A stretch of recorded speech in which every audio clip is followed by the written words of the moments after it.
Hey everyone, RogueGold here, welcome back to the Division 2, and today we've got some big things to go over. So I just wrapped up playing through the Charlie target of the Vanguard Manhunt in the Financial District, and this latest drop has got the community buzzing. If you've been anywhere online around the Division 2 community, you've likely seen all of the various discussions that are going on about these big mid-season reveals, and I concur with all of those sentiments. This kind of changes, I think, our whole perspective on the past and future of the story of the Division 2, and so, more or less in this video, I just want to recap everything that went down and give my thoughts about what's coming. So if that sounds good, then sit back and relax, and if you do enjoy the video and you want to stay up to date on everything with the Division 2 moving forward like this, then be sure to click that subscribe button. I would greatly appreciate it. But without further ado, let's jump in. I'm going to say this once and very clearly off the top, this is your spoiler warning for the remainder of the video. If you want to play through the content for yourself first and experience this all firsthand, then I highly recommend you click off. Otherwise, we're going to get right into it. So the biggest surprise and revelation that we got from this section of the investigation was the cutscene that came in at the end. And so whether there's any of you who don't play through the story and you just watch recaps like these to follow along with, or you just need a refresher about what it revealed, let's play that cutscene in full and then I'll come back afterwards.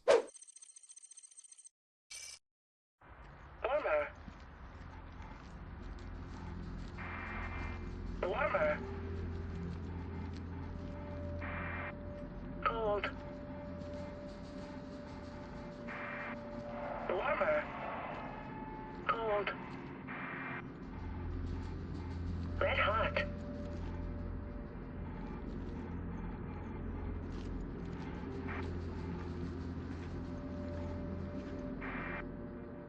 Echo detected. Glad you could make it, Cassandra.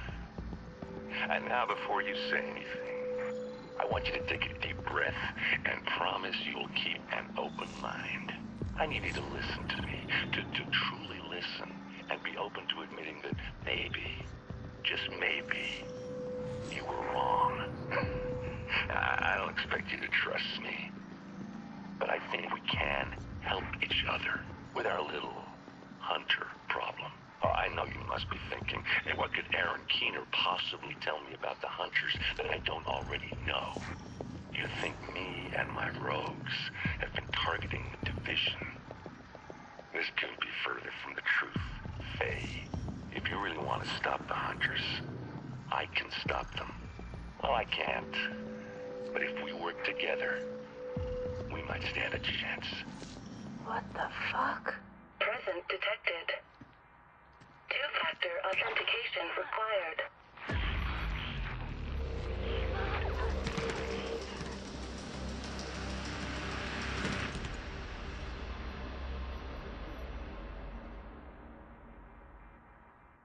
Alright, so yeah, this cutscene has spawned about a million questions in a million different directions. The first major thing that we learn is that this Cassandra figure that they teased back at the start of the season, it is indeed Faye Lau. And not only that, but Faye and Aaron Keener met, interacted, and colluded during the events of Warlords of New York. And that is pretty wild. I mean, I could get behind the fact that Faye went in and infiltrated the Black Tusk, and she did all of that stuff, but to, again, collaborate and collude with Aaron Keener, that's another level. And so yeah, in some of the other comms, they do fully confirm that Cassandra was Faye's call sign, the same way that Vanguard is Keener's, and again, that is the title of this entire season, is Vanguard. This does explain why the watch that Kelso had only activated when it did. It was because she hadn't been back to New York since she got it. I'm assuming that was Faye's watch, maybe, that she got at White Oak. If the watch belonged to Cassandra, then it wouldn't really open up like that until she returned to New York physically, so that's where this all kicked off. Now, I did some brief research before this video on the name Cassandra because it does have some roots in Greek mythology, and from what I found, the phrase Cassandra's syndrome or curse relates to a person whose valid warnings or concerns are disbelieved by others, and I do think that has some interesting parallels to Faye as a character and the kind of arc that she went on before her demise in Season 4, because even though we knew later on from the comms that she left us that she was on our side and everything that she was doing was for the division, she was basically casting out all of these warnings about what's coming,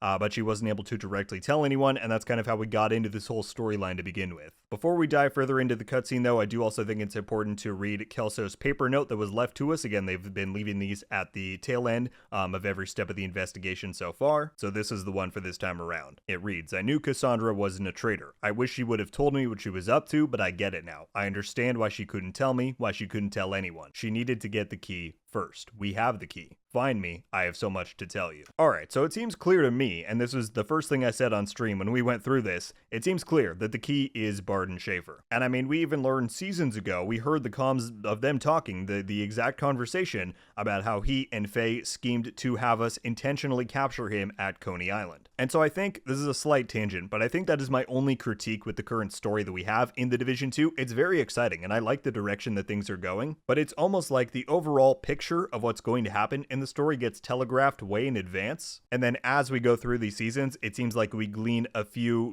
key details along the way. And like I said, that's still compelling, and we're learning new stuff as we go along, but we basically were told that Barton Schaefer was the key at the end of last season, but with that conversation between Manny and Birdie, and now is the big revelation when we find Kelso at the end of this season that she's gonna say, Barton's the key, and we're like, yeah, we know.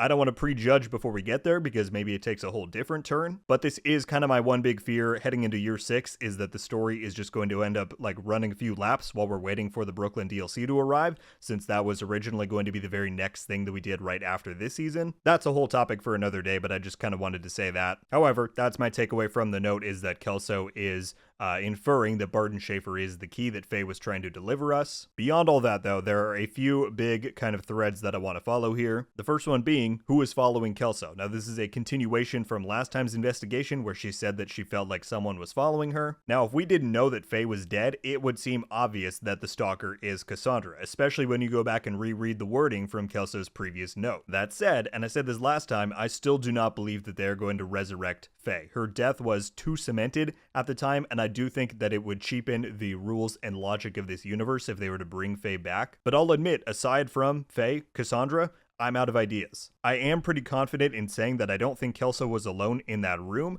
in the cutscene. Obviously, she's watching the echo of when Keener was there months ago or whenever that was. But in the video feed, you see the same unknown presence detected thing up in the corner, which is the exact same thing that played for the opening cutscene of the season when we see that stalker figure, or the unknown figure, I should say, in Haven. So I would imagine that whoever that is the same person that Kelso thought was stalking her, and is now the same person that is probably in the room with her right there. Also, this little shadow on the wall, I'll show it on screen, is that a person standing there? I don't know, kind of looks like it. And of course, then at the end of the cutscene, we see Kelso go assumedly unconscious, and so my kind of thought is maybe she will be captured for this final mission, and then, we're going to basically be going into somewhere trying to figure out who it was that took her, whether it's a friend, whether it's a foe. I'm sure we're going to find out. Alright, let's then talk about Keener. We find out that he has conspired with Faye, that's big, but he also then says that he never wanted to target the Division, only the Hunters. Now look, I've made my case before, I'll say it again, I don't think that this makes Keener right, at least about 100% of the things that he has said and done. He's not a saint. He's done some very bad things. But this latest revelation and dialogue from him does kind of align with a pretty old theory that I had, which was that I do not believe that the Eclipse missile that he had in Warlords of New York on Liberty Island, I don't think that it was aimlessly targeting Manhattan the way that he tried to convince us that it was back then. I imagine that it had a very specific target, likely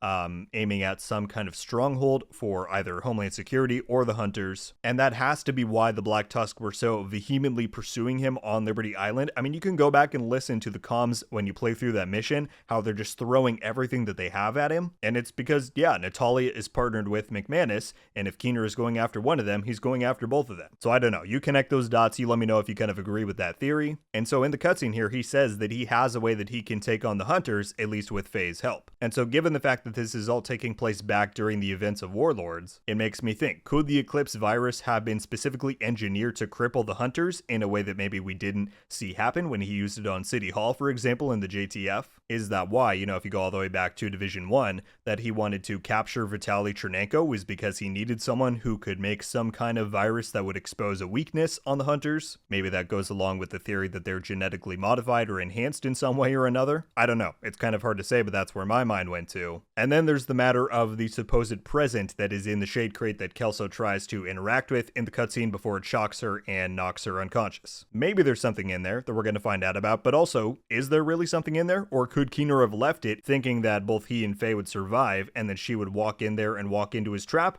I think that's a possibility that maybe some people aren't considering, but I don't know, folks. Those are the bulk of my thoughts on these latest big revelations and reveals in the Division 2. Honestly, a really awesome kind of mid-season twist that we got here. We usually don't get anything this big, especially a cutscene, until the final target, so it makes me even more excited to see what's going to happen in a few weeks' time when we get to that. Finding out who this stalker is, was it really someone in the room there with Kelso? Finding out what Keener's true motivations and plan really were. I think we're kind of now getting an insight into it, but I'm sure we're going to get even more. It's quite exciting, and yeah, I'm very excited for this finale. Those are my thoughts, though, and now I want to hear yours. Whatever your theories, reactions, anything to this latest stage of the investigation are, I would love to hear it down below. And I guess a bit of a broader question, since we touched on it earlier, how do you think they are going to handle the story moving forward since the DLC has been pushed out? I would assume that is where a lot of these storylines are really going to come to a head, have their climax. So how are they going to handle that with the fact that we now have 2 seasons more before we get that in Year 6 Season 3? That wraps up everything I've got for today, though, folks. Thank you all so much for watching. I'll see you in the next one. RogueGold. Out.